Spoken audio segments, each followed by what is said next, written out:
Season 27 is finally here, and we have some interesting stuff, like heirloom secrets, the truth about the new wishlist system, and an indirect Octane buff. But first, with the launch of Season 27, you're probably going to be playing Rampart, Valkyrie, and Horizon at least once, and I found out Horizon actually has a home advantage, as on Olympus, Horizon gets a mini buff. If you're not aware, this season she got 2 new upgrades, the ability to fall fast or glide off of her gravity lifts. The glide upgrade is definitely the favourite between people, but the issue is you can only glide after exiting a gravity lift. You can't just do it off of high objects like you can with Lifeline, unless you're on Olympus. Right now there's a new map toy around many of the point of interests on Olympus, and it's just a gravity lift, exactly the same as Horizon's, and it turns out you can actually deploy the Newt glide off of these, which is pretty handy and massively useful to traverse Gravity Engine. Moving on though, Octane didn't get a major buff this season. In fact, he didn't get a buff at all, but when using the new mantle boost mechanic, he has an advantage, as I found out the speed of your mantle boost actually depends on how many speed buffs you have on your character at the time. So most people are going to be gliding with no speed buffs, but say for example if you walk over a Maggie speed pad, you will be able to glide further. Therefore, this also applies to Octane. If you stim just before a mantle jump, you glide considerably further than any other legend. Here's a comparison between no stim and stim. The difference is clear, and it gives Octane a little bit of extra power. This can also apply to Maggie. If you get her class passive speed boost, her shotgun speed boost, and also her ball speed boost, she can also throw herself a decent distance. You may have noticed in a lot of the gameplay running up to this season though, many players were using dual katanas. These aren't actually currently in the Season 27 build release today. Instead, they are releasing in about 2 weeks in an event. But in the limited time I was able to play with them in the previews of Season 27, I found a really cool Easter egg. When you crouch with the katanas and inspect, you will eat a piece of sushi. It's a simple but spammable inspect animation. But I found out, if you play a simulacrum or a robot like Pathfinder, Ash, or Revenant, and you do this inspect, they actually fail to eat the sushi, and they drop it, because obviously they don't have mouths, they're robots. I did also decide to check if this animation plays on Bloodhound and Caustic, because they both wear masks, but they do play the human animation, so keep a lookout for that when the katanas actually release. We'll talk about that event a bit into the future though, because it's not coming just yet. Also, the new audio update is getting pretty positive reception with the release of Season 27, which is great to see.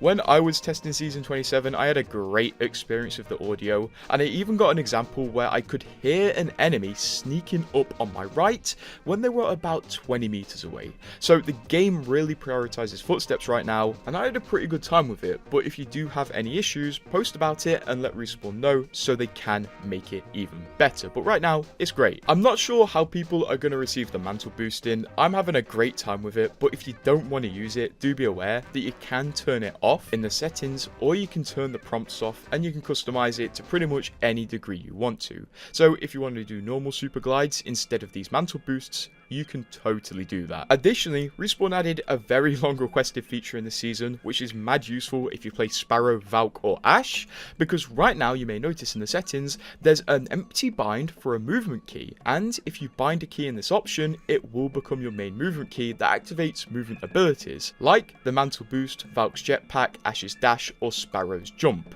which means you can finally spam jump on Valk or even wall jump without activating her movement passive. This is great, and people are gonna love this. Here's one interesting thing though. This season is the longest season in quite a while, clocking in at 97 days, which means this season is gonna end in early February, so it's gonna last a decent amount of time. This is because Respawn are gonna have their Christmas holiday in mid to late December, so obviously they have to make time for that holiday, so that is probably why the season is 97 days, but it's not our longest season. And to be fair, one of the last Christmas seasons was over 100 days, so at least we don't have that. And honestly, this season has been pretty cool, apart from one thing which is kind of rubbing me the wrong way about this season. If we go over to the store section of the game, we have an event active. This is the Amped seasonal event, so this is going to last all season, and you have all season to complete it. This event is in the format of a typical milestone event, but there are a key few differences.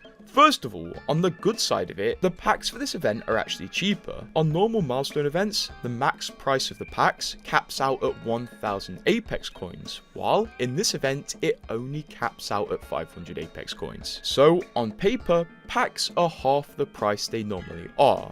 But in action, this event isn't any cheaper than a normal milestone event because of the wishlist system. You may see that there are over 50 items in this event, and that's because if you scroll over to the right, a large part of the epic loot pool for this event is taken up by the wishlist system, and the wishlist system isn't very good in my opinion. Essentially, when you open the wishlist system, you can wishlist 5 legends you want skins for, and also 2 weapon classes you want skins for.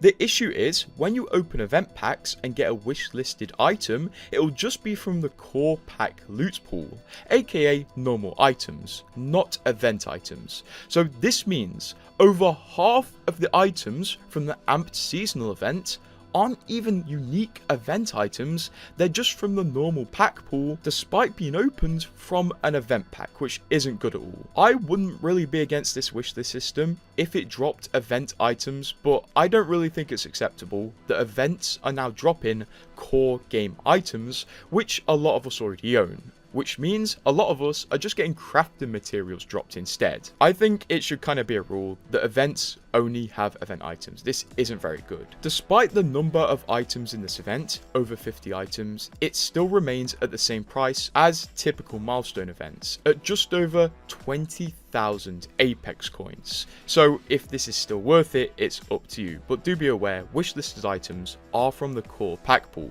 Respawn did say in the blog that what we have now is kind of the first form of wishlisting, and it's probably going to change in the future. So Respawn, I don't want to get an event pack and get an epic Mirage skin from the launch of the game in 2019. Although on the positive side, it does seem like this event is going to offer plenty of free packs. You can get 1 free event pack from the battle pass right now from the free track of the battle pass, and also if you navigate over to the challenge section of the game, there are going to be 2 event packs up for offer if you complete challenges as well. I assume when the mid-season comes around, Respawn will offer another free event pack in the Split 2 battle pass and potentially more free packs from challenges. So hopefully Respawn can negate a bit of this disappointment that everybody's feeling by giving us a few free packs, and if they do this seasonal event thing again, hopefully it doesn't contain core items in the pack. Continuing into the shop, there's nothing too crazy apart from a new Vault reactive recolor. Also, Chaos Theory has returned in the form of a retro pack, and also Iron Crown has returned in the form of a retro pack, making this the cheapest opportunity ever to buy the Bloodhound heirloom. As, if you're not aware, in the original Iron Crown event, after you bought out the whole collection event, you had to pay an extra 3,600 coins on top to get the Bloodhound heirloom.